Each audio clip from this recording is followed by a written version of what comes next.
No alpha हमने पढ़ तो लिया, लेकिन इनको समझाना इतना आसान नहीं था। यहाँ से चीज़ें इंटरेस्टिंग शुरू हो जाएंगी, यहाँ से आपको इंटरेस्ट बहुत आएगा इस चैप्टर में। मेरा कारण ये था कि सिर्फ सन 2021 के लिए जो चीज़ें हटाई गई हैं, आगे तो दोबारा लौट के आ जाएंगी, 22 में फिर से आएगा ये।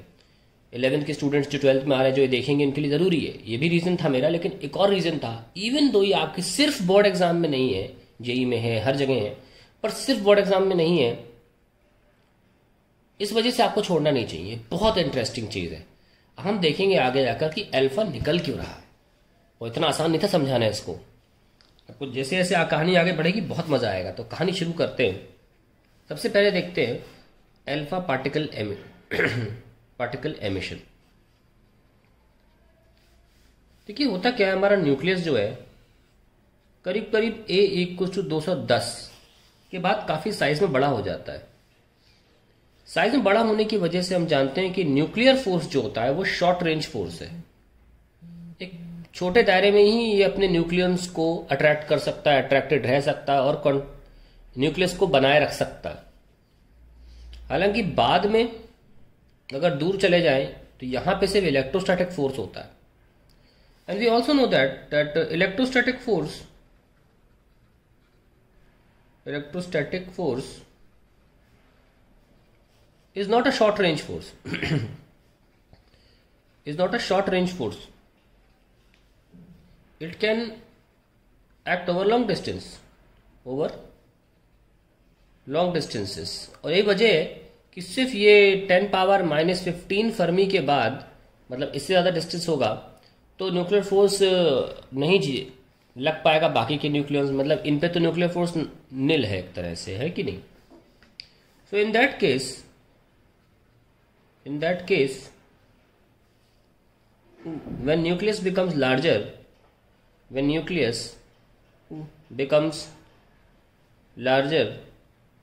say A=210, इस पर क्या होता है,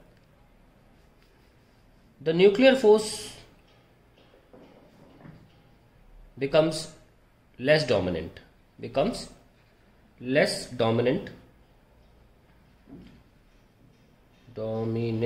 inside the nucleus, and proton repulsion, pp repulsion, जो कि इलेक्ट्रोस्टैटिक फोर्स है, pp repulsion which is an electrostatic force,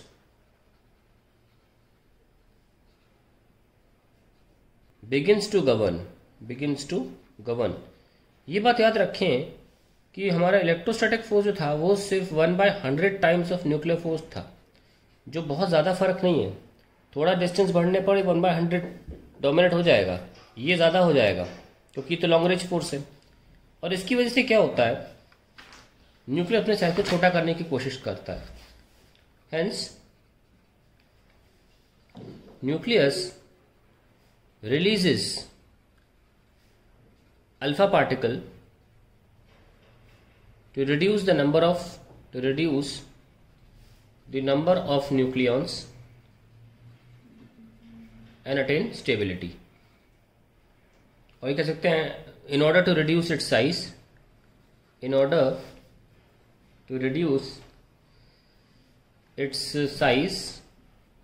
and attain stability। तो इसीलिए कहा जाता है कि ये स्पॉन्टेनियस है, ये खुद होता है, ठीक है, to attain stability। Let us see. सवाल पूछा जा सकता है कि यूरेनियम ने, जैसे कोई भी न्यूक्लियस, हम यूरेनियम का एग्जांपल लेंगे। यूरेनियम जो है वो कौन सा वाला लेना चाहते हैं, 238, 92, इसने अल्फा पार्टिकल ही क्यों छोड़ा। थोरियम बन जाता है 238, 34 एंड 90। इसने अल्फा पार्टिकल ही क्यों छोड़ा। सम एनर्जी भी होगी, हीलियम प्लस प्लस को अल्फा पार्टिकल भी बोलते हैं। ये मतलब एक अकेला पार्टिकल 2 प्रोटॉन 2 न्यूट्रॉन वाला ही क्यों छोड़ा इसने। ये 4 प्रोटॉन 4 न्यूट्रॉन, 2 प्रोटॉन और 2 न्यूट्रॉन अलग क्यों नहीं छोड़ सकता था। सबसे पहले तो ये समझाना जरूरी है कि ये कुछ एक्स मटेरियल बन गया 237 का 92, और न्यूट्रॉन निकाल दिया मान लो इसने। ये बैलेंस होना चाहिए, ठीक है। देखो 92 + 0 92, 237 + 1 238। मास नंबर कंसेप्ट होना चाहिए, मास नहीं, मास नंबर।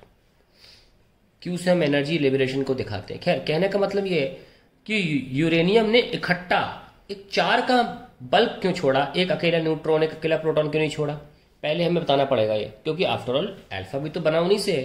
तो एक एक करके 4 पार्टिकल छोड़ दो, इकट्ठा क्यों छोड़ा, इसके लिए इसका आंसर देते हैं। देखिए, सबसे पहले हम यूरेनियम का मास लिख लेते हैं, कितना है। इसका मास है 238.05081। मैंने वैल्यूज अपने पास लिखी रखी हुई हैं, ऐसी वैरायटी नहीं है, वैल्यूज एग्जाम में गिवन होती हैं, ठीक है। वैसे मोस्टली मुझे काफ़ी एग्जाम्पल करते करते रट जाती हैं, जैसे हाइड्रोजन प्रोटॉन, आपको भी रट जानी चाहिए, लेकिन ऐसे एलिमेंट्स की रटने की जरूरत नहीं है, ठीक है। और ये जो एक्स एलिमेंट है 23792, ये भी एक्चुअली यूरेनियम का ही एक आइसोटोप है। इसका मास है 237.0487 और 0487 ही है। और UNU, इसको एटॉमिक मास यूनिट बोलते हैं। और न्यूट्रॉन का जो मास है वो तो खैर पता ही है हमको, वो है 1.00867। अब ऐसा करते हैं, हम इधर का मास कैलकुलेट करते हैं, इधर का मास कैलकुलेट करते हैं। यहाँ के ये आ गया और इधर का मास ऐड करना चाहिए, 237.0487 प्लस 1.00867, 7 7 6 13 16 17 5 0 8 238.057, ठीक है। अब जरा सब्ट्रैक्ट करते हैं इनको, जरा this minus this,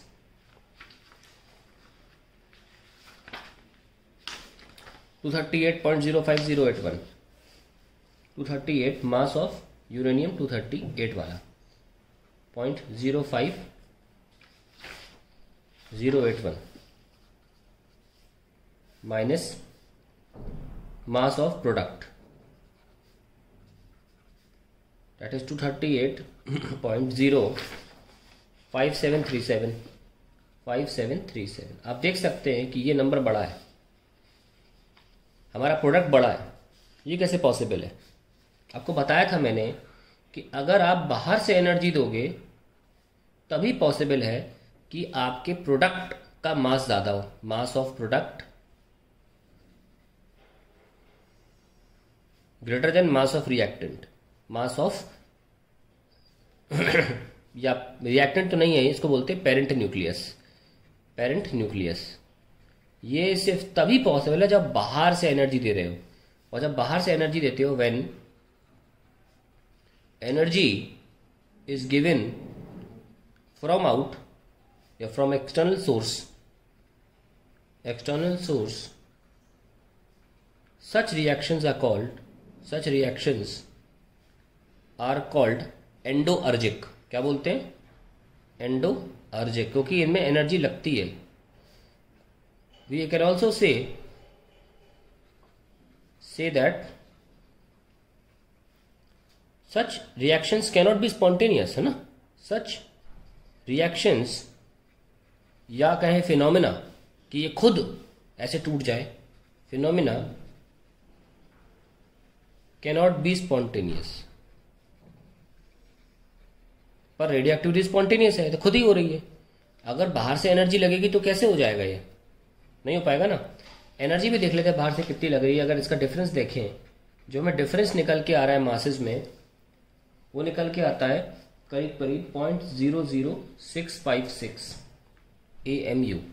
that is the difference. And if why converted into binding energy, या यू कहें एनर्जी जो रिक्वायर्ड होगी वो आएगी क्योंकि मास हम इसमें से इसमें कर रहे हैं, नेगेटिव आएगा।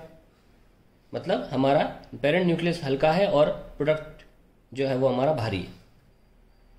तो जो एनर्जी लगेगी वो कितनी लगेगी? दैट इज 0.00656 इंटू ये AMU है। तो अगर AMU लिखा हुआ है तो आपको कन्वर्ट करना पड़ेगा 1.67 10 की पावर -27 इसमें, और फिर C² करना पड़ेगा, तब जाके एनर्जी निकलेगी। और उस पूरी एनर्जी को हम इलेक्ट्रॉन वोल्ट में लिख के आपको दिखाना चाहते हैं कितनी है, -6.1 मेगा इलेक्ट्रॉन वोल्ट। भाई ये माइनस का मतलब ये होता है कि एनर्जी बाहर से लग रही है, है ना, तो माइनस नहीं आना चाहिए था। अब जरा अल्फा निकाल के देखते हैं। मतलब ये तो हो ही नहीं सकता ना, कुदरती पॉसिबल ही नहीं है। जब कुदरती पॉसिबल नहीं, जैसे पेन है नीचे को जा रहा है, कुदरत है ना ये तो। इस तरीके से ये पॉसिबल नहीं था कि न्यूट्रॉन निकल जाता अकेला। जब एक न्यूट्रॉन नहीं निकल सकता, तो दो न्यूट्रॉन और दो प्रोटॉन क्यों निकलेंगे? तो इकट्ठा क्यों निकल रहा है हीलियम? लेट अस सी। अब हीलियम का एग्जांपल देख लेते हैं। तो लेट्स सी, अगर हम हीलियम निकाल रहे हैं तो देखते हैं कि क्या है स्पॉन्टेनियस। हीलियम क्या करता है, 4 मास नंबर एक साथ इकट्ठा कम कर देता है, जिसमें 2 प्रोटॉन होते हैं और 2 न्यूट्रॉन होते हैं। प्लस जो बनेगा उसे थोरियम बोला जाता है, 234 and 90। Some energy will also be liberated.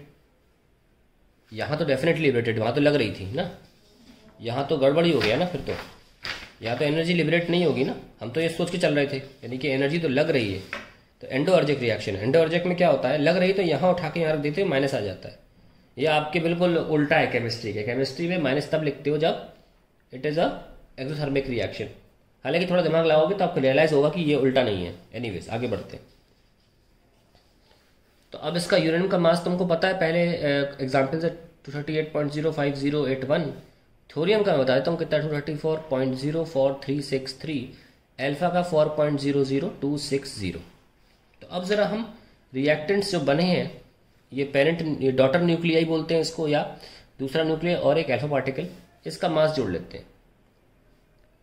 Mass of thorium plus mass of alpha कितना आ रहा है, 234.04363 प्लस 4.00260। 3 12 4 और 2 6, फिर 4 और 0 और 8 और 3 और 2, ठीक है। तो 238.04623। और जरा इसका देख लेते हैं मास ऑफ यूरेनियम जो आ रहा है 238.05081। आप देख सकते हैं यहाँ तक तो ठीक है, यहाँ पे ये कम हो गया, ज़्यादा है। दैट मीन्स इस बार बिल्कुल सही है। इस तरफ मास ज़्यादा है, इस तरफ मास कम है, डेफिनेटली एनर्जी लिबरेट होगी। तो देख लेते हैं डेल्टा एम कितना आ रहा है हमारा, 0.00458। मैंने वैल्यूज लिख रखी हैं क्योंकि मुझे कैलकुलेटर समझिए पड़ेगा, लेकिन एग्जाम में आपको ये करना ही पड़ता है, ठीक है ना। खैर, और ध्यान रखिए मास डिफेक्ट है सिलेबस में, ओके। तो आपको कभी मास डिफेक्ट निकालना पड़े तो ये तो करना ही पड़ेगा, तो बेसिक तो आप कर ही सकते हैं। खैर, ये डेल्टा एम आ गया और ये एएमयू में आया है। मैं आपको बात बता दूं, एएमयू का मतलब, अगर आप एक एएमयू के रिस्पेक्ट में देखें कितनी एनर्जी निकलती तो सॉल्व कर लेना चाहिए कि 1 एएमयू पे कितनी एनर्जी निकलेगी। बाइंडिंग एनर्जी का फॉर्मूला होता है mc²। तो 1 एएमयू कितना था, 1.67 10⁻⁻27 इंटू 3 10⁻8 का स्क्वायर। ये जो भी वैल्यू आती है ये सॉल्व की हुई है, स्टैंडर्ड वैल्यू, इसको बोलते हैं 931.5 मिलियन इलेक्ट्रॉन वोल्ट। ये स्टैंडर्ड है। आप c² से मल्टीप्लाई कभी नहीं करते हैं, आप 931.5 से करते हैं, यानी कि 0.00458। ये जो लिखा हुआ है ना, इसमें एएमयू की जगह लगा देना चाहिए, तब एनर्जी आ जाती है 931.5 मेगा इलेक्ट्रॉन वोल्ट। ये निकल के आता है 4.27 मेगा इलेक्ट्रॉन वोल्ट। ये बात ध्यान रखना, ये नंबर पे बहुत बड़ी कहानी गढ़ी जाएगी अभी थोड़ी देर में। बस ये ध्यान रखना कि अल्फा की एनर्जी कितनी है, 4.27 मिलियन इलेक्ट्रॉन वोल्ट। तो ये देख सकते हैं कि ये प्लस में आ रही है, यानी कि ये खुद हो सकता है, तो ये खुद होता भी है। That is why we have solved a very important NCERT question, that is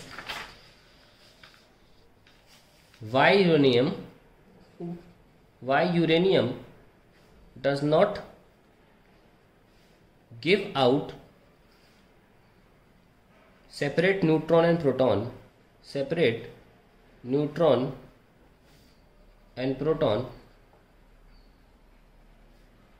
why uranium does not give out separate neutron and proton and instead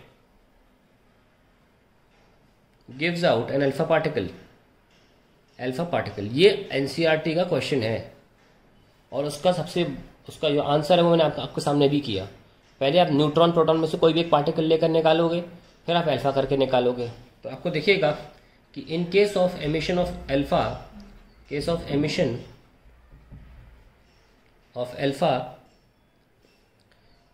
the energy comes out to be positive, energy comes out to be positive, hence it's a spontaneous reaction. It's a spontaneous reaction. Whereas in case of neutron या proton, the delta M is negative, hence the reaction cannot happen on its own. Reaction cannot happen on its own. सबसे पहले तो हमने clear करा आपके कि क्यों alpha निकल रहा है.